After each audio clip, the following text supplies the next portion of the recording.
16 de noviembre del 2016. ¿Qué tal? Muy buenos días, bienvenidos a su programa Contacto Directo. Hoy son nuestros invitados Abdalá Bucaram Puli, candidato presidencial por Fuerza Ecuador, y su plan de renacimiento económico y democrático del Ecuador. La consulta popular sobre la recuperación de las instituciones democráticas y propuestas de dinamización económica. Lo vamos a revisar. También estarán nuestros estudios Cristian Viteri, asambleísta de Alianza País, integrante de la Comisión de Justicia. El juicio político al fiscal general por las tardanzas en aplicar el informe de la Comisión de Justicia sobre los papeles de Panamá y la red de corrupción en Petroecuador. Vamos a revisarlo. Y además, Alfonso Espinosa de los Monteros y la publicación de sus memorias, un testimonio de 27 años de la historia del Ecuador desde 1961 a 1988 entre el populismo y la dictadura, desde el cuarto velasquismo hasta León Febres Cordero. Lo vamos a conocer. Bueno, hoy el Ecuador está de luto. Ha fallecido el presidente Sixto Durán Ballén. Alfredo, buenos días, ¿cómo te va? Buenos días, Steffi, buenos días a todos. Sixto Durán fue un hombre esencialmente bueno. Y la bondad es sinónimo de blandura. Pero como presidente de la República, pasó a la historia por una posición de extrema dureza, cuando le dijo a las potencias regionales: ni un paso atrás en defensa de la soberanía nacional. Se ganó el respeto de la comunidad internacional. Las Fuerzas Armadas ganaron la guerra y finalmente se cerró la herida abierta en la frontera. La patria se lo agradece. Paz en su tumba. Yo les dije que no, esta vez no vamos a retroceder. El caso siempre ha sido que el Ecuador intervienen amigos, entre comillas. Dejamos el sitio y al poco tiempo la República del Perú ha ocupado territorio que según ellos era de ellos y que nosotros lo teníamos arbitrariamente.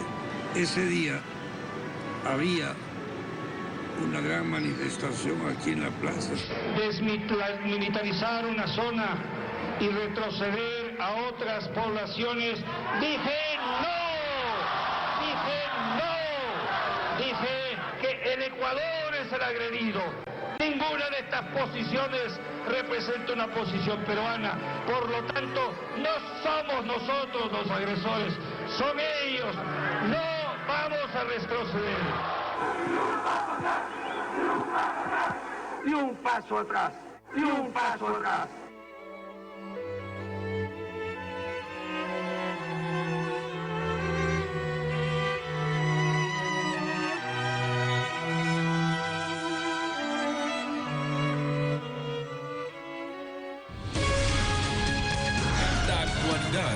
Los protagonistas, el análisis y la información en Contacto Directo.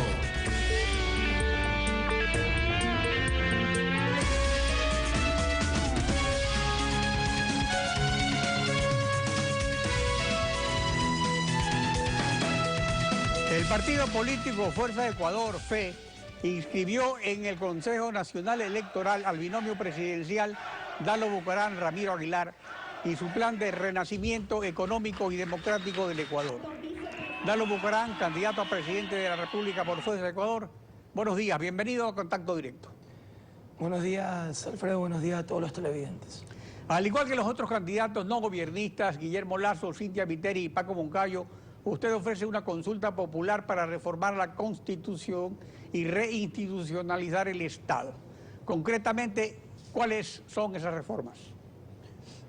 Bueno, como lo dice la oferta, la promesa de consulta popular, es buscar de una vez por todas el renacimiento económico y democrático del Ecuador vía reforma constitucional que nos permita por fin a los ecuatorianos tener una justicia libre, tener instituciones fuertes que tengan la credibilidad del pueblo y acabar con este modelo en el que un solo hombre se convierte en el dueño de todos los países.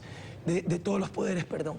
Tenemos que acabar con este modelo caudillista que nos ha venido gobernando la última década y consultarle al pueblo del Ecuador, darle la oportunidad que este gobierno le negó sobre ciertos derechos que todos los ecuatorianos estamos anhelando de una vez por todas se cumplan en nuestro país.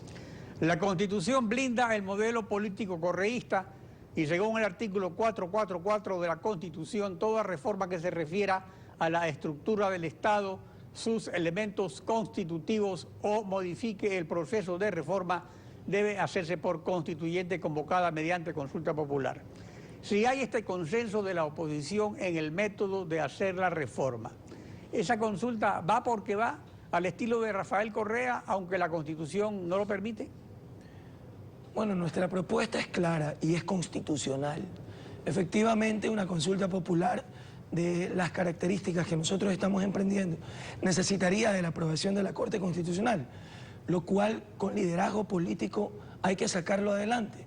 Además, pensamos que todos los funcionarios nombrados por el correísmo, nombrados por este Consejo de Participación Ciudadana, que ha demostrado ser una alfombra más del actual gobierno de Alianza País, deben inmediatamente, ganando el nuevo gobierno, poner su renuncia a disposición del pueblo ecuatoriano, por un acto de ética, de moral, porque todo el país conoce que el actual mandatario y su gobierno son los dueños de todos los poderes. Y si el pueblo elige por un nuevo proyecto político, deben estas autoridades poner fin, renunciar, poner su cargo a disposición del pueblo para que el nuevo gobierno, vía consulta popular, pueda emprender el cambio político que los ecuatorianos anhelamos. Respecto a la economía, propone dinamizarla aliviando la sobrecarga tributaria. ¿En qué consiste concretamente la propuesta? Bueno, hay 4 puntos básicos que los hemos venido manteniendo, como es la reducción del IVA del 14% que está actualmente al 10%, la eliminación de las salvaguardas, del impuesto de salida de divisas y la eliminación del cobro anticipado del impuesto a la renta por ser un impuesto al patrimonio de los ecuatorianos. Creemos que estos impuestos afectarían positivamente principalmente al sector comercial y de esa forma podrían reactivarse todos aquellos que se dedican a la actividad comercial y que actualmente se han visto afectados por las malas decisiones del gobierno en sus ventas entre un 30 y 60% y que ha afectado finalmente a la recaudación fiscal. No se puede con menos dinero pagar más impuestos por más que un gobierno y un Estado obeso lo pretenda para no solo ser el regulador, sino además el administrador de la vida de los ecuatorianos. Ese modelo es el que proponemos cambiar. El Estado debe de cumplir su rol de regular, pero jamás de administrar la libertad y la vida económica de los ecuatorianos. Para esa reforma tributaria también habría un consenso en la oposición, lo cual garantiza pues, que en la Asamblea no van a haber obstáculos que impidan la aprobación de esta reforma. En todo caso, hay otros aspectos económicos, como es el empleo, que es fundamental. Para potenciar el empleo, en cambio, propone un acuerdo público-privado. ¿Cuáles serían los términos de ese acuerdo? Bueno, que nacen precisamente de todas estas reformas tributarias que emprenderíamos en los primeros 90 días de gobierno. En este acuerdo público-privado, la empresa privada debe comprometerse que ya que el gobierno está buscando dinamizar la economía y la recuperación de los sectores privados para mejorar su productividad y permitirles un crecimiento económico de sus actividades, ellos deben de comprometerse socialmente con el Estado a ser generadores de empleo que permitan enfrentar las tasas de desempleo que actualmente viven los ecuatorianos. El principal problema de los hogares del Ecuador es la falta de empleo. El 62% de los ecuatorianos, de acuerdo a los propios registros del INEC, no tienen un empleo seguro.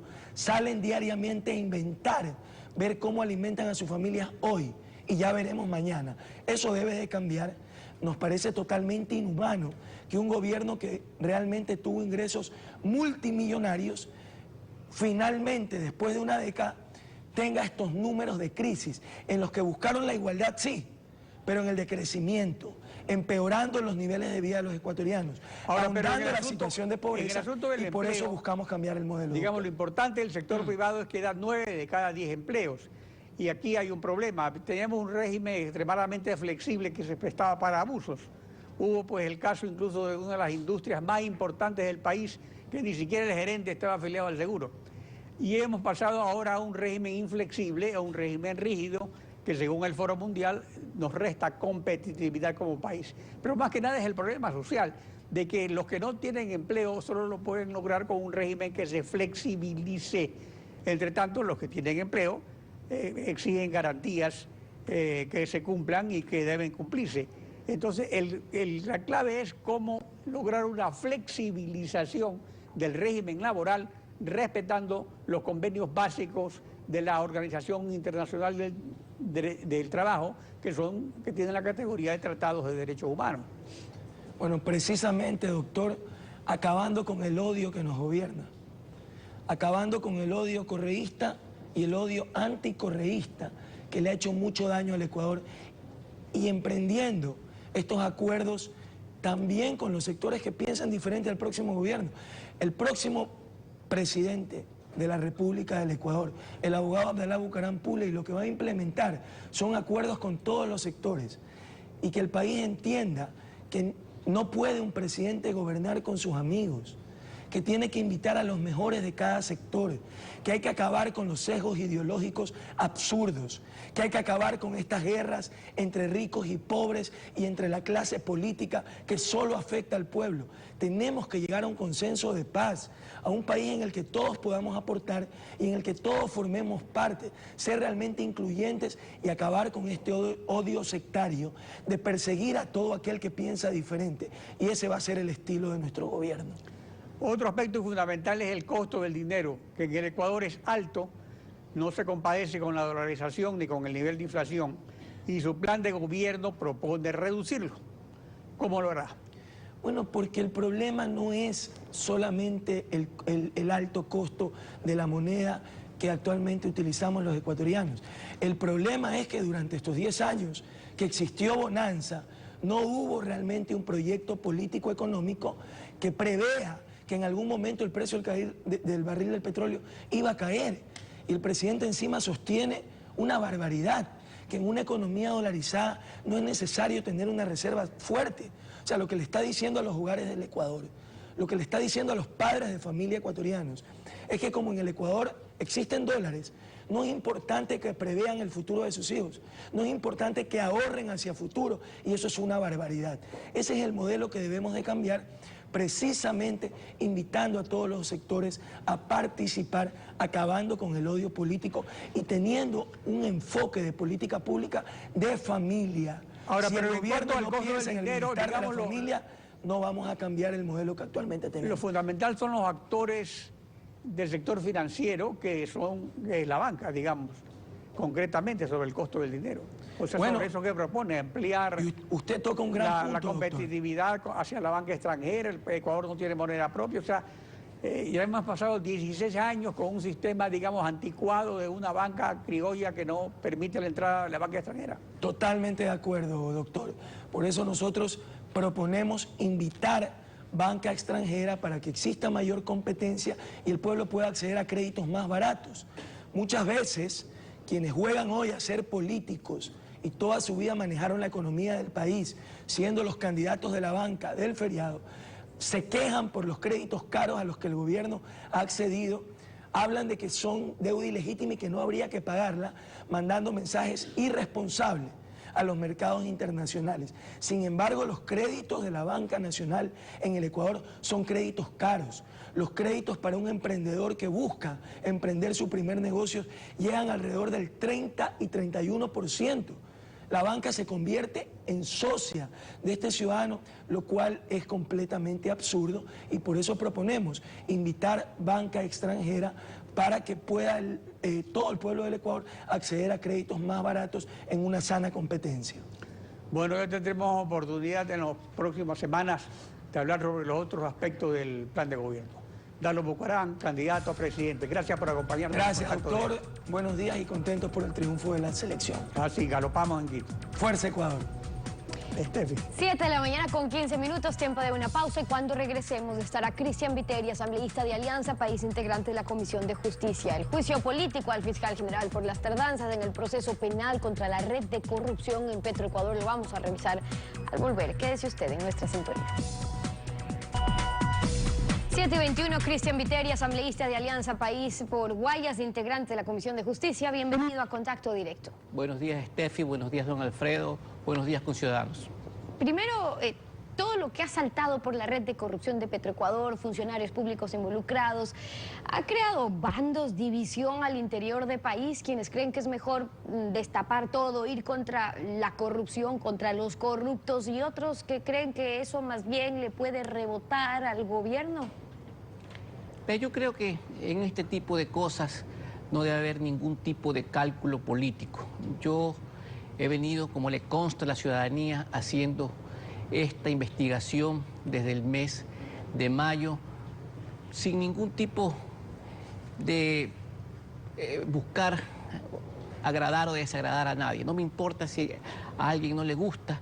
A nosotros lo que nos interesa es que la ciudadanía conozca la verdad sobre este caso, y en ese sentido creo que hay una unidad completa del bloque de Alianza País. Queremos combatir la corrupción y queremos que exista total transparencia. Pero es que más bien parece que todo esto pareció crear incertidumbre, incluso frente a la candidatura de Jorge Glass. ¿Fueron rumores infundados o estuvo en discusión tanto que ayer el ex vicepresidente Lenín Moreno tuvo que anunciar que están más sólidos que nunca junto a Jorge Glass para inscribir hoy ya las candidaturas?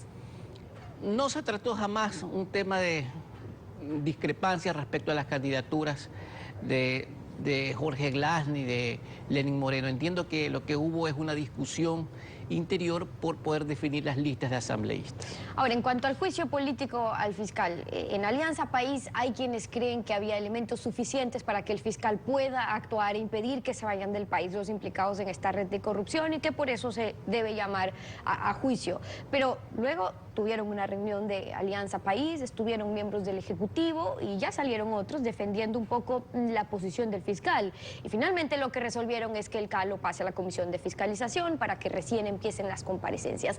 Esas tardanzas, que el CAL se demoró 3 meses para pasar el informe de justicia a la de fiscalización, que el juez estaba súper ocupado y convocó audiencia 25 días después, o que el informe de Panamá llegó tarde, justo un día después de que se había ido ya Carlos Pareja del país. ¿Coincidencias o esos son los atrasos que están impidiendo una verdadera fiscalización? Steffi, yo no voy a defender lo indefendible. Para mí, y es mi apreciación personal, respetando obviamente la decisión de bloque, yo dentro de la investigación que yo estoy haciendo, dentro del proceso de fiscalización que yo voy llevando adelante, lamentablemente he podido descubrir algo muy grave, gravísimo diría yo, que es que el informe de asistencia penal internacional no llegó el 29 de septiembre, como ha dicho el fiscal, un día después que Carlos Pareja viajó a Panamá, que viajó a España. A Carlos Pareja se lo dejó escapar ex profeso, o por lo menos hubo negligencia dentro de la fiscalía, y esto hizo que se filtre la información entre la fiscalía y Carlos Pareja puede escapar. Quisiera mostrarle un documento certificado que llega del Ministerio de Gobierno de Panamá a la Fiscalía de Ecuador. Y aquí está el día y la hora en que llega este informe de 1.365 páginas, que es el informe de asistencia penal internacional, que dice el fiscal que es el que motiva realmente poder hacer el juicio contra el señor Carlos Pareja Yanuseli. 26 de septiembre del 2016 a las 12:28. O sea, justo 2 días antes de que el señor Carlos Pareja salga del país. 2 días antes, pero esto es interesante. Luego, también copia certificada, el mismo día, el doctor Andrés Horacio Terán Parral, director de Asuntos Internacionales de la Fiscalía, con oficio 2016-13998, Quito, 26 de septiembre, envía este oficio al fiscal Franklin Bravo, que llevaba el juicio hasta ese momento. Y sorprendentemente, este informe de 1.369 páginas, que no es algo pequeño que se puede perder por ahí,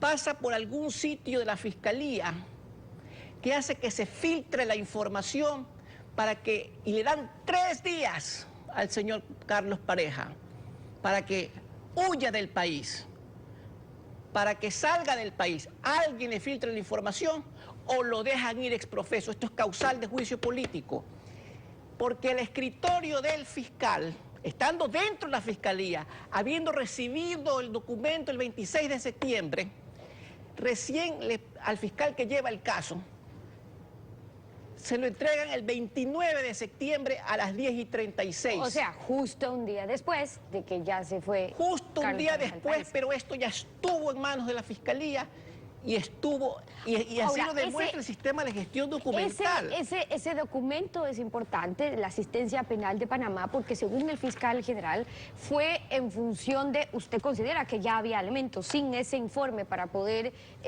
iniciar los procesos o dictar medidas cautelares en relación a los implicados a este caso, pero el argumento de la fiscalía y del fiscal ha sido que fue a raíz de este informe de asistencia penal en Panamá que consiguieron elementos probatorios para poder proceder y solicitar las medidas cautelares en ese caso. ¿Por qué era tan importante este informe? Lamentablemente el fiscal, digamos yo, una caretucada del siglo, queriéndonos ver la cara a los asambleístas y también a los ciudadanos en general, nos dice que el informe recién llega el 29 de septiembre, cuando documentos certificados dicen que llegó el 26 de septiembre.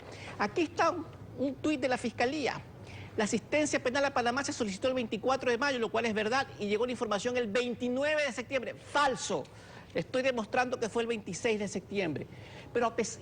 Y esa fue la justificación para decir, no ordené medidas cautelares. No, lo que se hizo fue soplarle a Carlos Pareja y a los demás miembros de la banda para que puedan huir.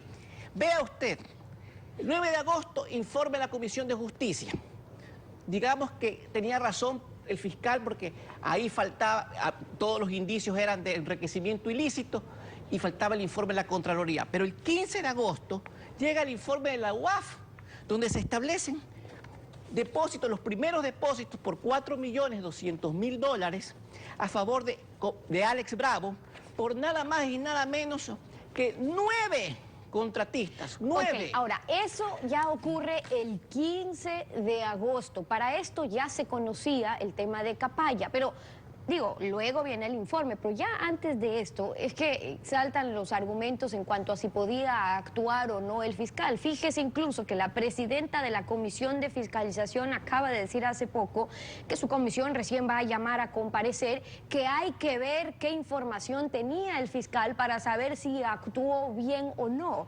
El tema es si se dejó escapar a los involucrados o si se pudo tomar acciones con fines investigativos cuando ya sabían de Capaya, cuando su comisión ya habló de indicios de enriquecimiento ilícito. Escuchemos sobre eso lo que nos dijo aquí Julio Aguayo, el director nacional de gestión procesal del Consejo de la Judicatura. La Fiscalía es la que, si consideraba pertinente, podía solicitar medidas de naturaleza preprocesal o de naturaleza procesal. Preprocesal podría ser una medida de detención y procesal, ya dentro del proceso, valga la redundancia, prisión preventiva o las medidas cautelares reales o personales que considere pertinentes. De la información que usted había conocido, ¿había elementos para solicitar medidas cautelares o, por ejemplo, la detención, que no es prisión preventiva? Por supuesto que sí, lo que se llama una medida preprocesal. El informe del 15 de agosto, donde se ve que hay 9 contratistas que ni siquiera se les pide prohibición de salida del país, donde aparece ya ahí el nombre de Arturo Escobar Domínguez, que es el asesor de despacho de Carlos Pareja, cuando estos contratistas no firmaron los contratos con Alex Bravo, sino que firmaron los contratos con el señor Carlos Pareja, eran indicios suficientes. Miren lo que nos dice la propia Fiscalía defendiéndose en sus tweets.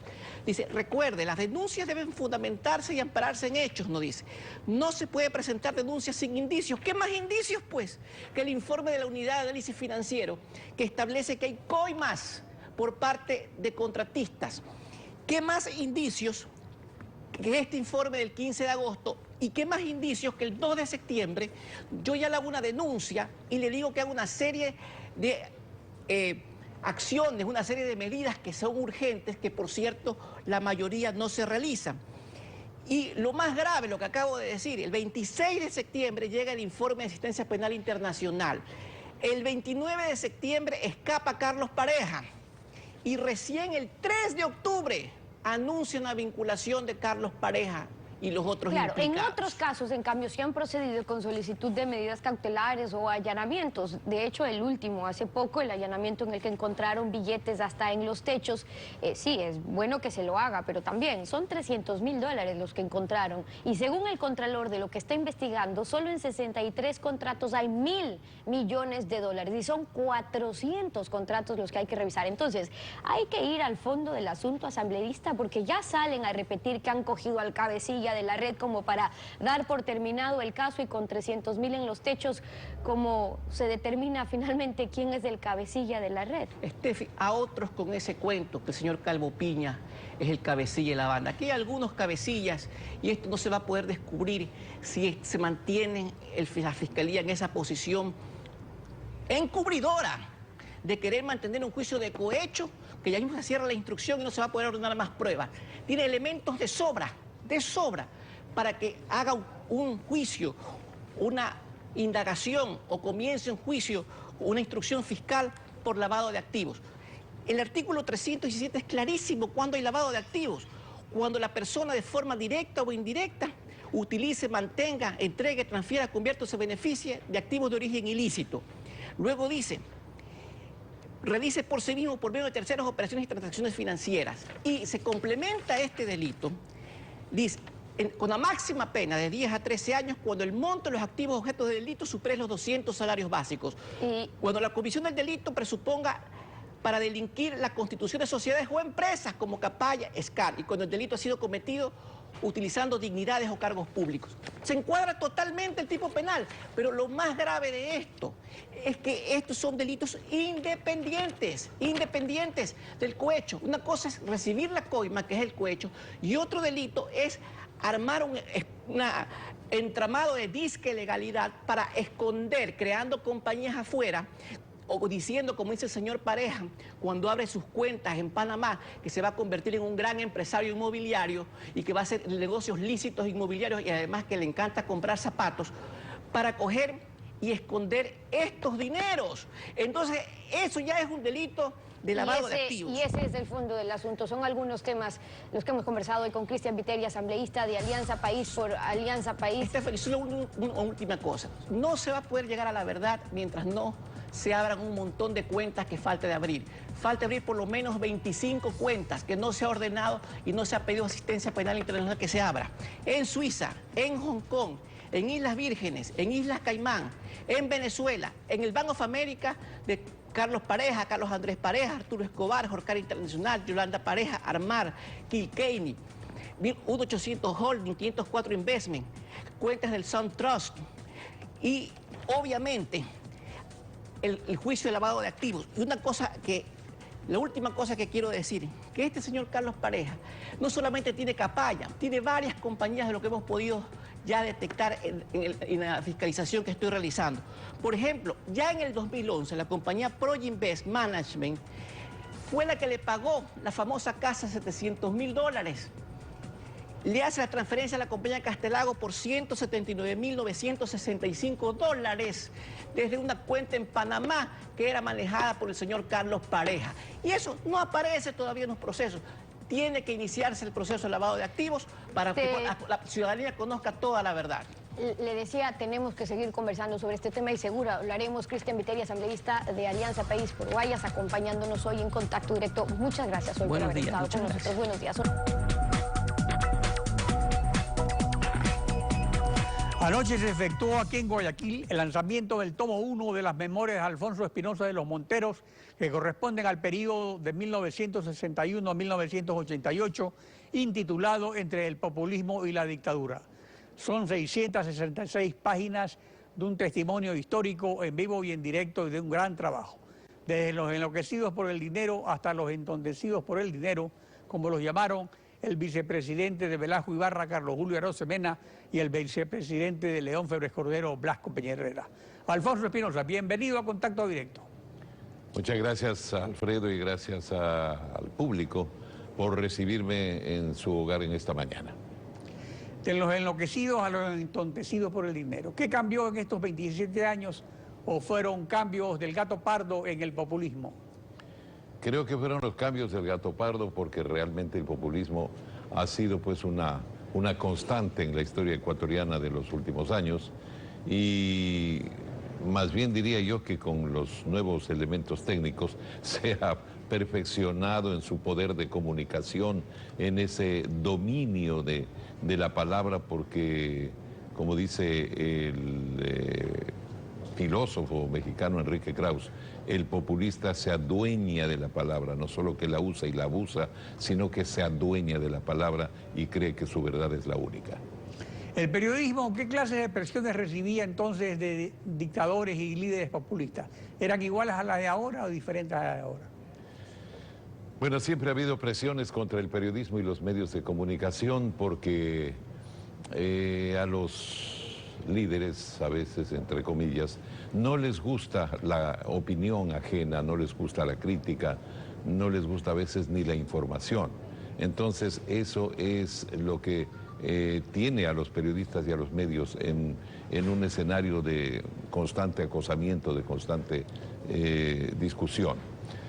Bueno, las diferencias sí son sustanciales entre el populismo de Velasco Ibarra o el populismo de los tiempos actuales, el populismo temperamental de León Febres Cordero, por ejemplo, porque en los tiempos actuales hay una visión ideológica contra los medios de comunicación.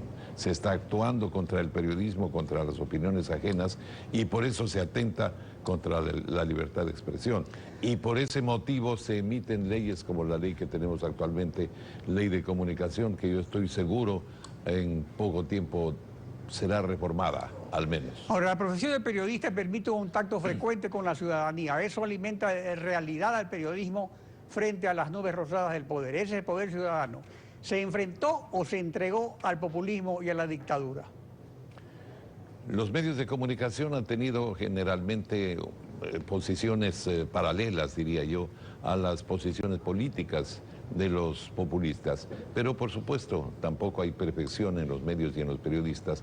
También ha habido pues acercamientos, vinculaciones, etcétera, combinaciones. Pero la reacción ciudadana, ¿cómo era antes? ¿Había más rebeldía, más resignación, menos resignación? ¿Cómo Yo se diría actuaba? que sí, como consecuencia de los tiempos que tecnológicamente vivimos, porque no dependíamos de las redes sociales, dependíamos de lo que se decía en los medios de comunicación, dependíamos de lo que la gente decía en las calles, de lo que la gente hacía conocer incluso frente a los líderes cuando aparecían en los balcones o en las tarimas, ¿no?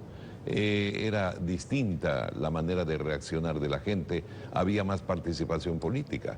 Ahora la política se hace... Bueno, todo eso lo vemos en detalle en el libro, que realmente es un buen trabajo. ¿Cuánto tiempo te costó el trabajo? Son 666 páginas de testimonios tan vívidos e interesantes. Bueno, y de este primer libro, porque tenemos unas cuantas más en el segundo tomo que estará en circulación en febrero o marzo del próximo año. Me llevó 4 años escribir este libro y previamente hice un trabajo de ordenamiento y de investigación que facilitó obviamente la escritura. Antes del petróleo, volviendo a lo del libro, el Ecuador era diferente. El Estado no era exportador con rentas propias, sino que se financiaba de los impuestos a las exportaciones privadas de banano, cacao, café, que no alcanzaron nunca los montos del petróleo. Experimentó transformaciones el Ecuador en vialidad, puertos, aeropuertos, hospitales y escuelas, o eso es algo nuevo ahora último con la bonanza petrolera. No, el Ecuador experimentó un cambio sustancial en esto de la obra pública y del desarrollo en el gobierno del general Guillermo Rodríguez Lara, que fue el que primero tuvo el acceso al primer boom petrolero cuando se produjo la crisis energética mundial que provocó un cambio de un aumento en los precios del petróleo. Allí nació la refinería, nacieron 3 proyectos hidroeléctricos grandes como Paute, Agoyán, Pisayambo, se hicieron carreteras, se modernizaron, se pavimentaron la carretera panamericana hasta la provincia de Loja, al menos, y desde... Bueno, y también los gobiernos democráticos, no solo con la dictadura militar, digamos, que tuvo la primera bonanza. Sí, pero hablando con referencia a la bonanza petrolera, fue el gobierno militar el que tuvo el dinero suficiente como para crear este desarrollismo que cambió al país drásticamente. Pero en el gobierno militar hubo una diferencia con lo que vemos actualmente, porque en el segundo boom petrolero, en el que favoreció al gobierno de Rafael Correa, también ha habido desarrollismo. Las carreteras se ampliaron, se convirtieron en autopistas, etcétera. Han habido obra pública en hidroeléctrica. Claro, pero lo importante es si uno pero hay tiene una el buena cambio. carretera, pero ¿qué está pasando cuando uno Exacto. sale de la carretera? En todo caso, todo permíteme. eso lo podremos apreciar en el libro, Alfonso. Lamentablemente... Permíteme terminar la idea respecto a que cuál es la diferencia entre ese desarrollismo de los años 70 y el desarrollismo actual. En aquellos tiempos, en el tiempo del gobierno militar, no se puso reparos ni limitaciones a la empresa privada. Y la empresa privada más bien estuvo estimulada, estuvo actuando. La pequeña industria, la artesanía, la mediana industria crecieron en grande y por supuesto la gran industria también, porque habría un gran mercado de consumo. Entonces, esa es la diferencia con los tiempos actuales. Ahora se concentró la inversión solo en la inversión estatal petrolera y recién se está buscando esta participación del sector privado para poder salvar la producción y crear empleo. Alfonso, gracias por acompañarnos en Contacto Directo. Gracias a ti, Alfredo, por esta entrevista y espero que el libro llegue a manos de ustedes y sea de su entera satisfacción. Estefi. 7 de la mañana con 47. Concluimos aquí esta emisión de Contacto Directo. A ustedes también gracias a su confianza y sintonía. Hasta mañana.